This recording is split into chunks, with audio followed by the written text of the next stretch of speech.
తాకట్లో ఉన్న మీ బంగారాన్ని విడిపించి ఆ రోజు ఆన్లైన్ రేటుకి కొంటాం. Sharma gold company. నమస్కారం, వెల్కమ్ టు సుమన్ టీవీ. నేను గీతాంజలి. విశ్వావసు నామ సంవత్సరంలో ద్వాదశ రాశుల వారి జాతక ఫలితాలు ఏ విధంగా ఉన్నాయో తెలుసుకుందాం. వివరించేందుకు ప్రస్తుతం మనతో పాటు ఉన్నారు శ్రీచక్రపీఠం వ్యవస్థాపకులు, ప్రముఖ జ్యోతిష్య పండితులు బ్రహ్మశ్రీ ప్రదీప్ జోషి గురువు గారు. వారితో మాట్లాడదాం. గురుగారు నమస్కారం అండి. శ్రీమాత్రే నమః. గురుగారు, ఈ విశ్వావసు నామ సంవత్సరంలో మిథున రాశి వారి జాతక ఫలితాలు ఏ విధంగా ఉన్నాయో తెలియజేస్తారా? అసలు ఈ సంవత్సరం ఎలా ఉంది? శ్రీ గురుభ్యో నమః. శ్రీమాత్రే నమః. విద్యుద్ధామ సమప్రభాం మృగపతి స్కంధస్థితాం భీషణాం కన్యాభిక్కరవాలకేట విలసదస్తాభిరా సేవితాం హస్తైశ్చక్ర గదాసికేట విశికాంశ్చాపం గుణం తర్జనీం బిభ్రాణాం అనలాత్మికాం శశిధరాం దుర్గాం త్రినేత్రాం భజే. శ్రీమాత్రే నమః.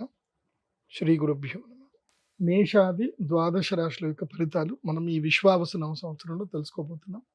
ముందుగా ప్రేక్షకులందరికీ, సనాతన ధర్మ బంధువులందరికీ, మీకు కూడా శ్రీ విశ్వావసు నామ సంవత్సర ఉగాది శుభాకాంక్షలు. ధన్యవాదాలండి. శ్రీ గురుభ్యో నమః. శ్రీమాత్రే నమః. మిథునం. మిథునం అంటే ఏంటి? జంట. జంట అంటే ఏంది? కలిసి ఉండాల్సింది, బ్యాలెన్సింగ్ గా ఉండాల్సింది.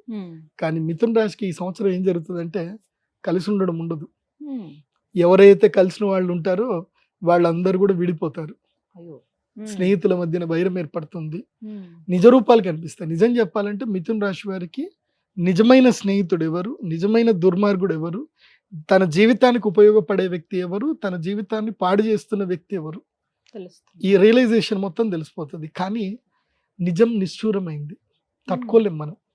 కష్టం అనిపిస్తుంది. నీ లైఫ్ పార్ట్నరే నిన్ను మోసం చేస్తుంది అని నీకు నీ కళ్ళతో చూసి కరెక్ట్ గా తెలిసినా దాన్ని తట్టుకోలేకపోతారు. జీవితం లైఫ్ పార్ట్నర్ కావచ్చు, లేదు బిజినెస్ పార్ట్నర్ కావచ్చు.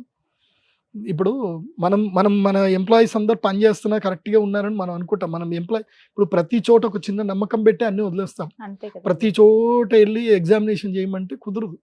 కానీ ఆ ఎంప్లాయీస్ కనుక మోసం చేస్తున్నారని తెలిస్తే, ఆ ఎంప్లాయీస్ తన ముందు ఎదిగారు, వాళ్ళ వల్ల తను ఎదిగాను అని చెప్పి వాళ్ళని ఏమనకుండా ఉండాలా అనేది తటస్థంగా ఉండిపోతారు. సో ఇలాంటి పరిస్థితి మిథున రాశి వారికి ఏర్పడుతుంది. మిథున రాశి వారికి ఆదాయము 14, సంపదలు బాగా ఉంటాయి, వ్యయము 2, ఖర్చులు తక్కువ ఉంటాయి. నేను అందుకే చెప్పాను, మిథున రాశి వారు ఏంటంటే నిమ్మకు నీరెత్తినట్టు ఉండండి. మీ పని మీరు చేసుకుంటూ రండి. ఉద్యోగ జీవితంలో ఎట్టి పరిస్థితుల్లో రిస్కులు తీసుకోవద్దు. అట్లాగే రాజపూజ్యము 4, అవమానం 3. మిమ్మల్ని తిట్టే వాళ్ళు 9, మెచ్చుకునే వాళ్ళు 9 ఉంటే తిట్టేవాళ్ళు 3 ఉంటారు. కాబట్టి ముఖ్యంగా అత్తగారింట్లో పోకట్లకు వెళ్ళకండి. మీ అత్తగారింటికి ఎక్కడైనా మర్యాదలకు, నాకు మర్యాద జరగలేదు అని మర్యాద రామన్నలాగా చేయకండి. ఓకే, చేస్తే మర్యాద రామన్న సినిమాలో సునీల్కి ఏం జరిగిందో మీకు అదే జరుగుతుంది. కాబట్టి జాగ్రత్తగా ఉండండి. నో మర్యాద, ఏది ఉంటే అది, అంతే. హ్యాపీగా ఉండండి. మిథున రాశి వారికి ఈ సంవత్సరంలో కేవలం 2 నెలలు మాత్రం అదృష్టయోగం ఉంది. 2 నెలలు మాత్రమే. అది ఏమిటి అంటే అక్టోబర్, నవంబర్. ఈ 2 నెలలు మాత్రం సంపదలు వస్తాయి, అనుకున్న పనులు నెరవేరుతాయి, బాగుంటుంది. పెళ్ళిళ్ళు ఏమైనా ఉంటే ఈ టైంలోనే జరుగుతాయి. నవంబర్లో మాత్రం పెళ్ళి, అక్టోబర్లో పెళ్లి చేసేసుకోండి. నేనేమంటానంటే మిథున రాశి వారు ఈ సంవత్సరం పెళ్లిళ్ళు చేసుకుంటే మంచిది.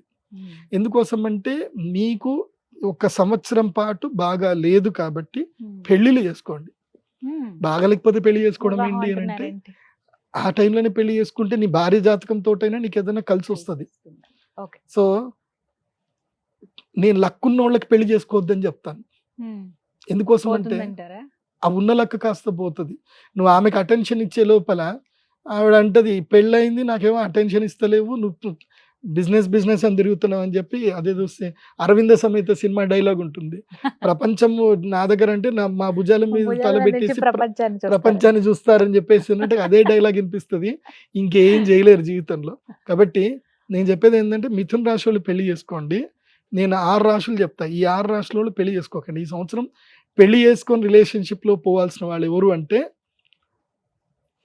మిథున రాశి, కర్కాటక రాశి, కన్యా రాశి, వృశ్చిక రాశి, మకర, కుంభ, ఈ రాశి వాళ్ళందరూ పెళ్లిళ్ళు చేసుకోండి. మీనరాశి, మేషరాశి, ధనుసు రాశి వాళ్ళు ఏంటంటే పెళ్ళిళ్ళు చేసుకోకండి, పెళ్ళిళ్ళకి పోవకండి. అసలు పెళ్ళి, రిలేషన్షిప్, మ్యారేజ్ ఇది ఏవి వద్దు. ఏది వద్దు, రిలేషన్షిప్ వద్దు, పెళ్లి వద్దు, ఏది వద్దు వీళ్ళకి. పెళ్లి చేసుకోకూడని రాశులు ఏంది అని అంటే వృషభ రాశి, సింహరాశి, తులారాశి, ధనుసు రాశి, మకర రాశి, వీళ్ళందరూ పెళ్లి చేసుకోవద్దు, వద్దు. వద్దు. ఎందుకోసమంటే ఇది అదృష్ట సమయం, ఇది ఉన్న అదృష్టం కాస్త వెళ్ళిపోతుంది. ఎందుకోసమంటే నువ్వు ఆ టైంలో పెళ్ళాన్ని చూసుకుంటావా, నీ జీవితాన్ని చూసుకుంటావా? సో పెళ్ళి అంటే ఇంకా ఉంటది, ఇంకా మళ్ళీ హనీమూన్ ట్రిప్ అనాలి, అక్కడ అనాలి, ఇక్కడ అనాలి, టైం అంతా అటే పోతుంది, వేస్ట్ అయిపోతుంది. సో కావాలంటే మొదలే చెప్పండి, గురుగారు చెప్పారు నాకు పెళ్లి చేసుకోవద్దని చెప్పారు, నన్ను సంవత్సరం పాటు నువ్వు వదిలేస్తాను, నన్ను ఏమి ఇబ్బంది పెట్టినట్టు చేసుకుంటా అని చెప్పి అగ్రిమెంట్ చేసుకోండి. సో మిథున రాశి వారికి నేను చెప్పేది ఏంటంటే ఈ సంవత్సరం మీకు దురదృష్ట యోగం ఎక్కువగా ఉంది. సో మిథున రాశి వారికి నేను ఈ సంవత్సరం ఇచ్చే అడ్వైజ్ ఏంటంటే మీరు keep quiet in your job. మీ ఉద్యోగంలో చాలా సైలెంట్గా జాబ్ చేస్తూ ఉండండి. బీ లైక్ ఏ వెల్, అంటే బావిలాగా ఉండండి. బావిలో మనము రాయి వేసినా బంతి వేసినా అటే పోతుంది. Don't be like a wall, గోడలాగా ఉండకండి. ఎవరు ఏదైనా రియాక్ట్ అవ్వకండి. రియాక్ట్ అయిపోయారు అంటే నష్టం మీకే. తిన్నామా, పడుకున్నామా, తెల్లారిందా, ఎవరైనా ఏదైనా అడిగితే గుర్తులేదు, మర్చిపోయా, ఇవి మాత్రం చెప్పండి. ఎవరైనా అడిగితే ఏమో అని చెప్పండి తప్ప దేనికి రియాక్ట్ అవ్వకండి, దేనికి ప్రామిస్ చేయకండి, ఎవరికి ఏవి ప్రామిస్ చేయకండి. ప్రామిస్ లేదు చేసినా ఈ సంవత్సరం నిలబెట్టుకోలేరు. మీ పాటికి మీరు జాగ్రత్తగా ఉండండి. ఇప్పుడు మనం ఫ్లైట్లో వెళ్ళేటప్పుడు అప్నే నకాబ్ పైలే సమాలిజీ అని అంటారు. అంటే ఏదైనా జరిగితే ఫస్ట్ మీ యొక్క ఆక్సిజన్ మీద పెట్టుకోండి, తర్వాత మీరు ఇతరులకు హెల్ప్ చేయండి అని చెప్తారు. అట్లా ఫస్ట్ మీ ఆక్సిజన్ మీరు చూసుకోండి. కాబట్టి మీ వరకు మీరు ఉండండి. ఎక్కువగా కామెంట్స్ చేయకండి, ఎక్కువగా సోషల్ మీడియాలో రియాక్ట్ అవ్వకండి. ముఖ్యంగా మిథున రాశిలో దశమ స్థానం లోపలికి మనకి ఏది 9వ స్థానం లోపలికి రాహు వెళ్ళిపోతాడు కాబట్టి అదృష్టాన్ని తినేస్తాడు రాహు. నీకు వచ్చేది కూడా రాకుండా పోతుంది. కాబట్టి మెయిన్గా గాసిప్స్లో అస్సలు ఇంటరాక్ట్ అవ్వకూడదు. ఇప్పుడు ఒక ఆఫీస్ హెడ్ ఉంటాడు, ఆయన గురించి ఏదో స్టాఫ్ రూమ్లో గాసిప్ జరుగుతూ ఉంటాయి. ఆ గాసిప్స్లో వీళ్ళు ఏదైనా అరిచారనుకో, వీళ్ళదే రికార్డ్ చేసి అడిగి పంపిస్తారు, అయిపోయి ఇంకా ఇష్క. కాబట్టి గాసిప్స్లో జోలికి వెళ్ళకండి. ఎంతవరకు ఉందో అంత మంచిగా బాగుంది, అంతకు మించి ఎక్కువ మాట్లాడద్దు. ఎక్కువ వినండి, తక్కువ మాట్లాడండి మిథున రాశి. అండ్ మీకు నేను చెప్పేది ఏంటంటే అక్షయ తృతీయ రోజున మహాలక్ష్మి యాగం చేసుకోండి. ఈ నష్టం రాకుండా ఆ అమ్మవారు నిన్ను కాపాడుతుంది. అక్షయ తృతీయ ఏప్రిల్ 30వ తారీఖు అక్షయ తృతీయ రోజు అమ్మవారి దగ్గరికి రండి, మహాలక్ష్మి యాగం చేయండి. ఆ అమ్మ అనుగ్రహంతో మీకు ఆ 2 నెలలు కూడా మీకు జాక్పాట్లో అదృష్టం కలిసి వచ్చే అవకాశం ఉంటుంది. ఇదే ఒక పరిహారం వారికి. ఇదే పరిహారం. ధన్యవాదాలు గురుగారు.